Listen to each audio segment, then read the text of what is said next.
So Dell is back in action with yet another souped up 15-inch gaming laptop. This here Alienware M15 R6, boasting 11th gen Intel smarts, your choice of RTX 30 series GPU, and a display boasting a silky smooth 360Hz refresh rate if you opt for the top SKU. The Alienware M15 R6 starts at a very cool £1,500 here in the UK, although this here model with the Core i7-11800H and that RTX 3080 GPU is the very top end offering, and this will set you back a nutsack shriveling £2,749. So I've been using this very expensive bit of kit as my full-time gaming laptop for the last week and a bit now, so here's my in-depth Alienware M15 R6 review, and for more on the latest and greatest tech, please do subscribe and ding that notifications bell. Cheers! So first up, kind of goes without saying, but the M15 is a proper beefcake, not just because of the performance on offer, but also the size of the bloody thing. It's a bit of a chunky monkey, no denying that, and it weighs around 2.5 kilos as well, depending on the exact config that you go for, so if you are lugging it around in a backpack all day long,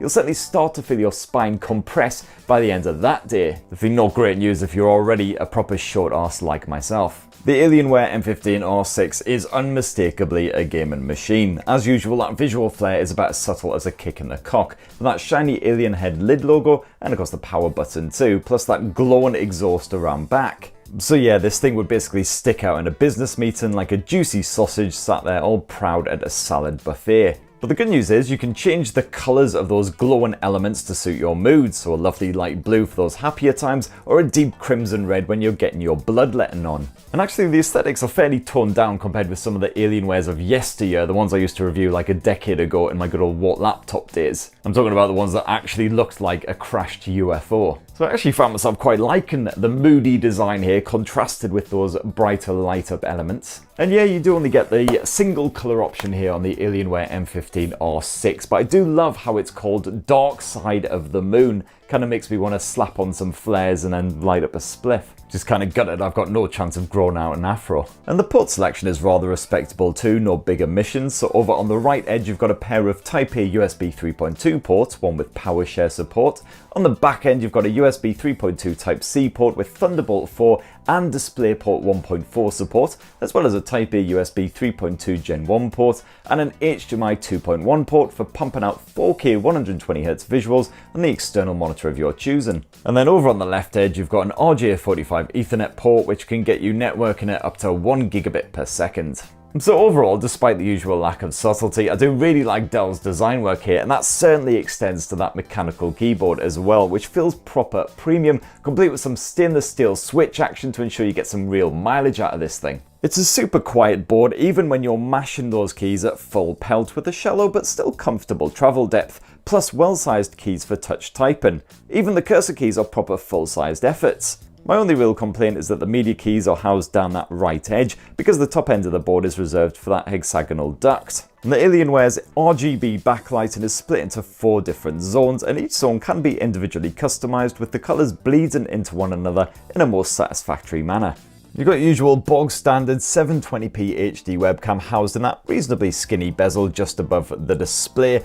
Pictures are a little bit grainy when the lighting isn't particularly strong, so as you can see there, they look kind of pixelated, which isn't great. So if you're going to be doing some streaming or something like that, for instance, I definitely recommend getting a proper decent webcam, but it's absolutely fine for just, you know, your bit of video chat action. There's no kind of sliding cover, unfortunately, to shield that camera when you're not actually using it, but there's a pretty obvious light that flashes on right next to it whenever an app is using the camera, so at least you're aware of it. And the M15's built-in mics picked up my voice absolutely fine, even in a fairly noisy environment when I was doing a bit of video chatting, but as always I would just recommend using a headset. And another highlight of the Alienware M15 R6 is that 15.6-inch Full HD display with a stretched 16:9 design. It's an absolute blinder for all of your gaming and movie watching needs. The visuals are sharp and you've got full 100% coverage of that sRGB gamut, plus 80% of the Adobe RGB. And this thing hits 340 nits on top brightness, and that combined with the anti-glare coating means you can comfortably use the Alienware M15 outdoors, even on those rare sunny days. And this super expensive top-end Billy Big Bollocks model also supports 360Hz refresh on supported games. Quite a rare feat even for an expensive gaming laptop. And yeah, that comes with some very necessary NVIDIA G-Sync support as well, so your gaming session isn't ruined by any nasty tearing or any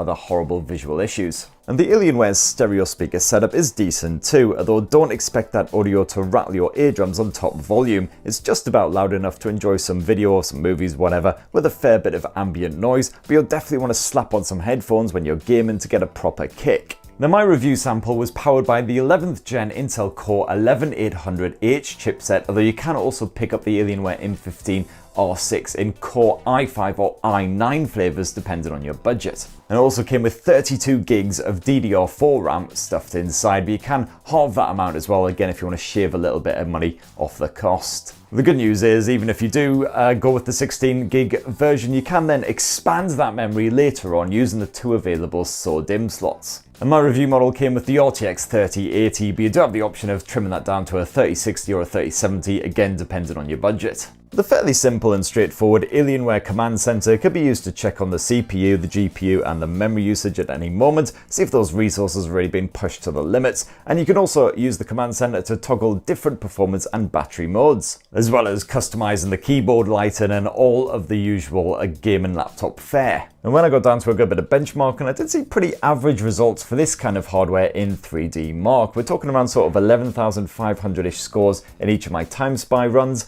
and around sort of 7,000-ish for Port Royal. With good old Forza set to the ultra detail settings and the 360 frames per second limit, this laptop managed to hold at around 170 frames per second throughout. If you bump down the graphics settings, you'll achieve even higher figures, although even at half the potential, I found that gameplay was smoother than a buttered up Barry White. Doom Eternal ran beautifully on those nightmare detail settings as well, with ray tracing enabled at the native Full HD resolution. The frame rate stayed fluid, no judders or other problems to speak of, while that Cryotech cooling system kept the Alienware M15 R6 from throttling over time. This consists of a dual fan setup pushing air out through vents, mostly housed at the arse end, plus the usual copper pipe shenanigans. I certainly didn't feel my fingertips heating up or any of that hot air being pushed in my general direction during the extended gaming sessions. Those fans can operate at 3 different speeds, and on that top speed they certainly get pretty bloody noisy, but no worse than any other gaming laptops of this sort of caliber, and they were certainly very effective. As for your network connectivity, where you got full Wi-Fi 6 support as you would expect, as well as that Ethernet as well, and the two can work in tandem as well if you really want to push your bandwidth. While the Killer Control Center can be used to check your connection health and also prioritize your games over all the other apps. For your storage needs, you've got 2 terabytes to work with in total. That's actually 2 separate 1 terabyte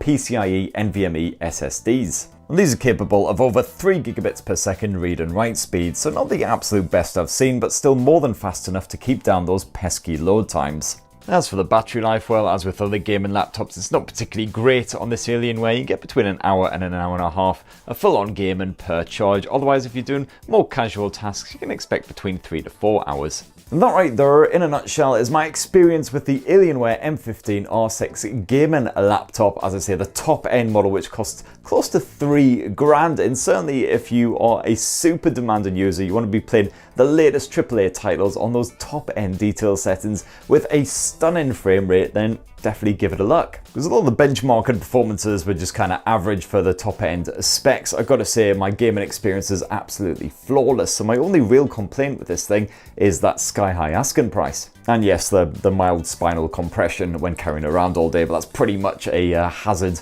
of the job. So anyway, that's what I think. It'd be great to hear your thoughts down in the comments below. Please do poke, subscribe and ding that notifications bell for more on the latest and greatest tech, and have yourselves a fan-bloody-tastic rest of the week. Cheers everyone, love you!